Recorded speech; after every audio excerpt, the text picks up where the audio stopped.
Hello everyone, I am Dr. Mohammad Muzammil Sangani from Karachi, Pakistan. It is great pleasure for me to present my study on 21st Congress of Asia Pacific Orthopedic Association. My topic of presentation is effectiveness of plain shoulder radiograph in detecting degenerative rotator cuff tears. On disclosure, the author has no conflict of interest that need to be disclosed. The rupture of rotator cuff tendon was first described by Smith in 1834. Rotator cuff tendon comes amongst the most common cause of shoulder pain and instability. The disease severity ranges from the inflammation and edema to irreparable ruptures. The incidence of the rotator cuff rupture or the tear is around 5 to 40%, which mostly occur at the age more than 40 years. As we know, the shoulder joint is a ball and socket joint which have a big ball and a small socket joint, just like a golf ball on a golf tee.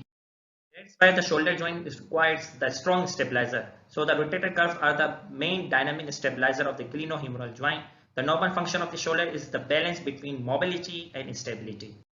The action of the rotator cuff is to act as a mechanical coupler with the conjunction with deltoid in shoulder rotation. And so the important function of the rotator cuff is to counterbalance the upward pull of deltoid on the humerus, hold the head of the humerus secure into the glenoid, and externally rotate the shoulder, which is important during arm elevation.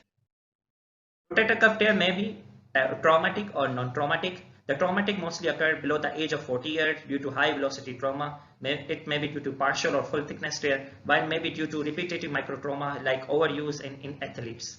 While non-traumatic ruptures occurs aged in more than 40 years of age.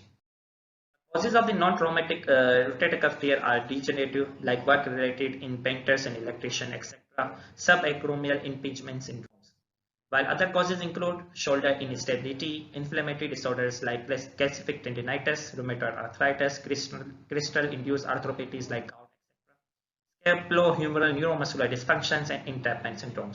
Why we need to detect rotator cuff tear early? Because they can lead to increasing pain and enlarge in size, lead to irreversible atrophy of the rotator cuff muscles along with fatty degeneration. The pathology behind the rotator cuff tear to the degenerative arthropathy is that due to rotator cuff tear, they cannot counterbalance the upward pull of deltoid on the humerus.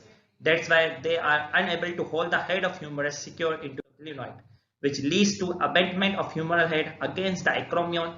This leads to acetabolization. Acetabolization is a concave deformity under the surface of the acromion. That leads to narrowing and finally leads to arthritis of glenohumeral joint, the large stage of rotator cuff tear with collapse of the humeral head. If we talk about the incidence of asymptomatic rotator cuff tear, they increase with age. As the age increases, the incidence of rotator cuff tear is also increased. So how to find out the rotator cuff tear in symptomatic patient? It starts from the clinical examination. The clinical examination have the specificity of 54% and sensitivity of 90% in identifying the symptomatic full thickness. Imaging studies like ultrasound and MRI are the most commonly used in the diagnosis of the rotator cuff tear, but standard radiograph of the shoulder joint are still considered as a first-line diagnostic tool of the shoulder. We talk about the sonography. The greater tuberosity sclerosis on sonography has a sensitivity of 90%, but a negative predictive value of 96% in detecting rotator cuff tear. The plain radiograph are the most easily attainable and first-line investigation for shoulder pathologies. Studies demonstrate that radiograph findings of sclerosis and cortical irregularity at greater tuberosity can suggest a rotator cuff tear.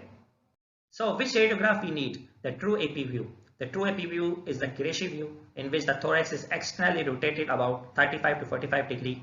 It is the best view to detecting radiographic findings when compared to a plain radiograph. This is a true AP radiograph of the shoulder joint in which we clearly find out that there is a greater tuberosity roughness. And in this radiograph we can see there is a greater tuberosity sclerosis, which are the two main findings for early detecting of the rotator cuff tears. These are the X-ray findings of the chronic rotator cuff arthropathy, including superior migration of humeral head, narrowing of glenohumeral joint to the osteophyte formation along the humeral head and greater tuberosity. So our study was focused on the greater tuberosity sclerosis and cortical irregularities seen in patients without frank rotator cuff arthropathy to detect early symptomatic and treatable rotator cuff. So there were two goals of our study. First is to determine the effectiveness in predicting degenerative rotator cuff tears by detecting radiograph changes on shoulder X-rays, and second was our aim to show that the plain radiograph are good modality for initial evaluation of rotator cuff tear. This study is a retrospective study conducted in Hutchingbrook Hospital, Huntington, United Kingdom.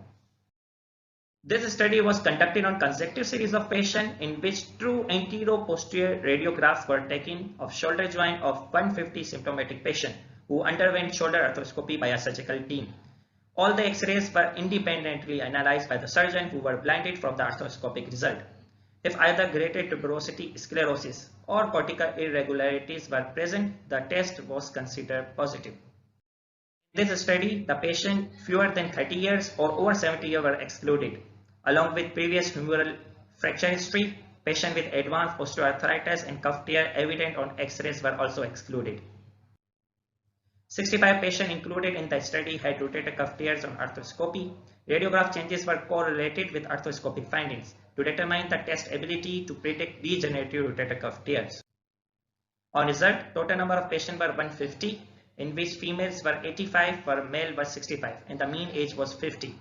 Anterior-posterior shoulder radiograph were taken for and arthroscopy was performed. By using contingency table analysis, this test has a specificity of 77.6% while sensitivity of 74%, while the positive predictive value was 72.1% in detecting rotator cuff tear. This table showing the details of our analysis.